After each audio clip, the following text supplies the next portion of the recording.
ఇంకొక విషయం, మన సావిత్రి, బిత్తిరి సత్తి సావిత్రి అని చేస్తుండే అలియాసు శివజ్యోతి అని. నేను ఎప్పుడు చూసినంటే ఒకానొక ఒక 10 సంవత్సరాల కిందన ఏమనుకుంటా V6లో పనిచేస్తుంది ఈమె. V6లో పనిచేస్తున్నప్పుడు నేను ఒక న్యూస్ ఇద్దామని వాళ్ళ ఛానల్కి వెళ్ళినా. అప్పుడు ఏదో కొంతమంది అవినీతి చేస్తున్నారని చెప్పేసి వాళ్ళ మీద మా దగ్గర కొంచెం సాక్ష్యాలు ఉంటే దాన్ని తీసుకుపోయి V6లో ఇద్దామని పోయినప్పుడు అప్పుడు సావిత్రి పరిస్థితి ఎట్లా అంటే ఇక నల్లగా బొగ్గులాగా ఉండి జిడ్డుగా ఉండేది. అప్పుడు టాటా ఇండికా కార్లా పోతున్నది క్యాబ్లల్లో. అట్లాంటి సావిత్రి ఇవాళ BMW కారు, 5 కోట్ల ఫ్లాటు, లగ్జరీ లైఫ్ ఎంజాయ్ చేస్తుంది. ఎట్లా? ఆమె శాలరీ ప్రకారమే చేసింది.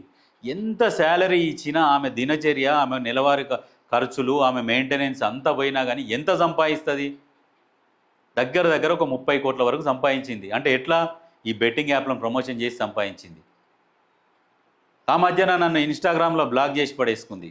ఎందుకంటే అప్పుడెప్పుడో ఎలక్షన్ల ముందల గులాబీల దొంగలమ్మ అనే సాంగ్కు ఆమె ప్రమోషన్ చేసిందని చెప్పేసి నేను కౌంటర్ ఇచ్చిన. అప్పుడు ఏమన్నది, హైదరాబాద్లో ఇట్లా నీళ్లు నిండిపోతున్నాయి ఎట్లా అని చెప్పేసి అప్పుడున్న ప్రభుత్వాన్ని ప్రశ్నించినాక వాళ్ళు మూటప్ప చెప్పినాక ఇలా హైదరాబాద్ మస్తున్నది, మళ్ళీ ఇట్లాంటి హైదరాబాద్ మళ్ళీ వేరే వాళ్ళ చేతులకు పోతే బాగుండదు అని చెప్పేసి వాళ్ళ గులాబీల దొంగలమ్మ అనే సాంగ్కు ప్రమోషన్ చేసుకుంటా చేసింది వాళ్ళకు.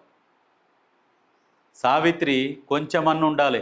నువ్వు ఏ స్టేజ్ నుంచి వచ్చినావు, ఏ స్టేజ్లో ఉన్నావు, ఆ బెట్టింగ్ యాప్లు ప్రమోషన్ చేసుకోవడం అవసరమా? ఎంతమంది సావుకు కారణమైనవు? ఎవరన్నా అడిగితే వాళ్ళ మీద వీళ్ళు ఫోన్లు చేసి వాళ్ళని బెదిరి ఎవరిని బెదిరిస్తారో చూద్దాం. కొంచెమన్నా బుద్ధి ఏమైనా ఉండాలి. అంతో ఇంతో చదువుకున్నట్టున్నావు, మీ నాన్న RMP అని చెప్తున్నావు, ఈ బెట్టింగ్ యాప్లు ప్రమోషన్ చేస్తున్నావు. మీరు కొంతమందికి ఆదర్శంగా ఉండాలి. కానీ మీరే తప్పు చేసి మీరు అందరూ తప్పు చేయండి, మాకు పైసలు వస్తాయి, మీరు చచ్చిపోండి, మేము పైసలు ఏరుకుంటాం మీ శవాల మీద అన్నట్టు చేసినావు నువ్వు. ఇంకా తెలంగాణ అని చెప్పుకుంటుంది. ఎందుకు ఆ బతుకు అవసరమా? ఎక్కడెక్కడనో ఎంజాయ్లు చేస్తున్నావు. ఆ ఎంజాయ్లన్నీ ఎక్కడి? ఆ డబ్బులన్నీ పాపం ఆ సచ్చిన శవాల మీద పైసలు, వాళ్ళు రక్తం మాంసం ముద్దలతోని మీరు ఎంజాయ్ చేస్తున్నారు. ఇప్పుడు ఇంకొక విషయము, నా అన్వేషణ అనే వ్యక్తి నిజంగా వీటి మీద పోరాటం చేస్తున్నాడు అంటే నిజంగా హ్యాట్స్ ఆఫ్ చెప్పాలి. ఎందుకంటే ఆ వ్యక్తి కూడా ఎప్పుడు కూడా బెట్టింగ్ యాప్లను ప్రమోషన్ చేయలే. ఇంకో విషయం ఏంటంటే, నా అన్వేషణ అనే వ్యక్తి సహాయం చేస్తే కుడి చేయితో చేస్తే ఎడమ చేయి కూడా తెలవద్దు అంటాడు. నిజంగా దాంట్లో వాస్తవమే. ఈ మధ్యన కూడా నాకు తెలిసి కొంతమందికి ఒక 10 మందికి ఐఫోన్లు ఇప్పించిండు అనే సమాచారం ఉన్నది. దాంట్లో అంటే ఒకటి ఓపెన్, ఒకటి ఉప్పల్ బాలు అని చెప్పేసి ఉప్పల్ బాలుకు ఒక ఐఫోన్ ఇచ్చిండట. ఇంకొకడు ఎవడు శేఖర్ కొడంగల్ అని చెప్పేసి వానికి ఒక ఐఫోను, ఇంకొకరికి ఒక అమ్మాయికి ఆమెకు ఐఫోన్ ఇచ్చిందంట. అంటే నాకు ఈ తెలిసిన 3-4 తెలుసు. ఒక 10 మంది వరకు ఐఫోన్లు ఇచ్చిందంట. ఎందుకంటే మీరు ఇంత ఫేమస్ అయ్యిండి కూడా బెట్టింగ్ యాప్లను ప్రమోషన్ చేయలే, డబ్బుల కోసం మీరు కకృతి పడలేదు, పెంట తినలేదు, మీరు మంచిగా ఉన్నారు. ఇన్ని వీడియోలు చేసుకుంటా కూడా మీకు బెట్టింగ్ యాప్ ప్రమోషన్ చేసే అవకాశాలు వచ్చినా కానీ మీరు బెట్టింగ్ యాప్స్ను ప్రమోట్ చేయలేదు. కాబట్టి నా తరఫు నుంచి మీకు ఒక గిఫ్ట్ అని చెప్పేసి iPhone 16 Pro ఇచ్చిండట అందరికీ. ఇప్పటికి కూడా చెప్తున్నాడు కదా, బెట్టింగ్ యాప్ల మీద నేను చేసిన వీడియోలు ఏవైతున్నాయో దాని మీద ఎంత రెవెన్యూ వచ్చిందో ఆ రెవెన్యూ అంతా గవర్నమెంట్కి ఇవ్వాలనా, లేకుంటే బెట్టింగ్ యాప్ల ద్వారా నష్టపోయిన వాళ్ళకి పంచాలనా అని చెప్పేసి ఆలోచిస్తున్నాడట. ఇప్పటి వరకు నాకు బెట్టింగ్ యాప్ల మీద ఆ ప్రమోషన్ దాని మీద చేసిన వీడియోలకు ఒక 30 లక్షల వరకు రెవెన్యూ వచ్చింది. ఇంకా ఒక 30 లక్షల రెవెన్యూ వస్తుంది. మొత్తం 60 లక్షలు నేను ప్రభుత్వానికి ఇస్తా, లేదంటే ఈ బెట్టింగ్ యాప్లు ఆడి నష్టపోయిన వాళ్ళ కుటుంబాలకన్నా ఆర్థిక సాయం చేస్తా అన్న ఒక స్టాండ్ మీద ఉన్నాడు. ఆ రకంగా ఫైట్ చేస్తుంటే కొంతమంది నాన్ వేషనని కూడా తిడుతున్నారు. సిగ్గుండాలి, సపోర్ట్ చేయాలి అట్లాంటోనికి.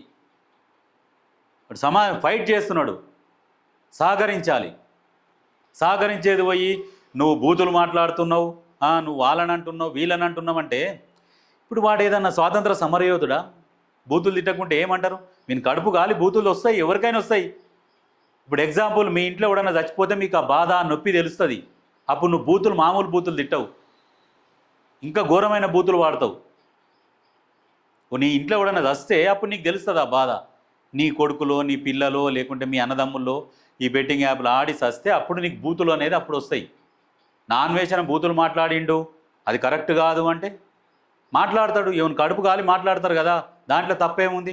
దాన్ని పెద్ద భూతద్దంలో పెట్టి నాన్ వేసిన ఫ్యామిలీని తిడుతున్నాడు, వాళ్ళని తిడుతున్నాడు అంటే ఇతర ఫ్యామిలీలు రోడ్ల మీద పడి అడక తింటున్నారు. ఒక్కొక్క చేతికి వచ్చిన పిల్లలు చస్తే వాళ్ళ కుటుంబాలు రోడ్ల పడ్డాయి. వాళ్ళ మీద పెట్టుబడి పెట్టి ఇంజనీరింగ్ చదివించారు, అప్పులు తెచ్చి చదివిపించి ఒక స్థాయికి తీసుకొని వచ్చినాక బెట్టింగ్ యాప్లలో కూరుకుపోయి ఆత్మహత్య చేసుకుంటే వాళ్ళ కుటుంబాలు రోడ్డున వచ్చి పడ్డాయి. అప్పుల బాధతోని ఇంకా అప్పులు మీదికెళ్ళి వాడు కుటుంబంలో ఒక బిడ్డను కోల్పోయి మళ్ళీ మీదికెళ్ళి అప్పులు వాళ్ళు వచ్చి రోడ్డు మీద పడ్డప్పుడు వాళ్ళ బాధ చూసి బూతులు రాకుంటే ఏమొస్తాయి? ఇంకా నా అన్వేషణ అనేటోళ్లకు సిగ్గుండాలి, కొంచెమన్నా సహకరించాలి. మీతోనే అయితలేదు. వీరేంటంటే ఈ బెట్టింగ్ యాప్లు ప్రమోషన్ చేసిన వాళ్ళు ఏం చేస్తారంటే వీళ్ళకి అప్పుడో ఇప్పుడో కుసబెట్టి తాపడము, వీళ్ళకి చేయి తడపడము చేస్తే అప్పుడు వీళ్ళని వెనకేసుకొని వస్తారు అన్నట్టు.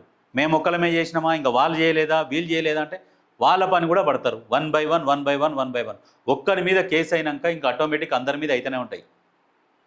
మనకి ఏమవసరం? ప్రపంచ దేశాలన్నీ తిరుగుకుంటా దాంతోపాటు బెట్టింగ్ యాప్ల మీద యుద్ధం చేస్తున్నాడు. కానీ వ్యూస్ కావాలంటే రావా? ఏదో ఒకటి చూపిస్తాడు, ఏదో ఒకటి చేస్తాడు. ఒక 4 వీడియోలు చేసే దగ్గర ఇంకొక 2 వీడియోలు ఎక్స్ట్రా చేస్తాడు. దానికి కవర్ అయితే కదా.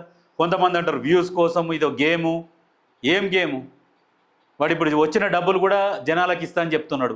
కొంతమంది వ్యూస్ కోసం అని మాట్లాడుతున్నారు.